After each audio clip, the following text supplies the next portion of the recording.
Hello guys, welcome back to my mini blog. So आज मी तुमच्यासोबत माझी वेट लॉस जर्नी शेअर करणार आहे.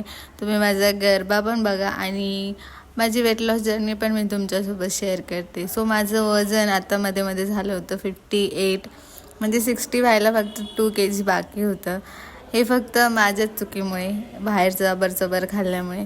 सो आता मी आहे 53, म्हणजे जवळजवळ मी 4-5 kg लॉस केले.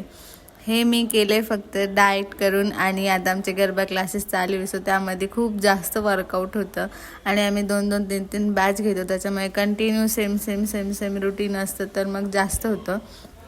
आणि मी डान्स पण चालू केला. मध्ये मी डान्स नव्हती करत, त्याच्यामुळे जास्त झालं होतं माझं वजन. 60 म्हणजे 58 पण खूप नाही आहे, पण माझी हाईट छोटी आहे. माझ्या हाईटच्या नुसार ते ओव्हरवेट होतं. माझं हाईट छोटी असल्यामुळे माझं वजन जास्त होतं आणि मग ते मी कमी केलं. आणि खूप काही जास्त टेन्शन नाही घ्यायचं गाईज, लाईफ एन्जॉय करायची. वजन वाढलं तर थोडंसं खाण्यावर कंट्रोल करायचं. खाण्यावर कंट्रोल केल्यावरच वेट लॉस होतो. आणि मग त्याला प्लस पॉईंट म्हणून आपण एक्सरसाइज वर्कआउट केलं की मग ते अजून जास्त छान होतं. पण महत्त्वाची गोष्ट अशी की आपण खाण्यावर कंट्रोल केलं पाहिजे. ते मी केलं. माझं बिलकुल कंट्रोल नव्हतं, पण मी ते केलं. खूप हार्ड गेलं, पण मी ते केलं.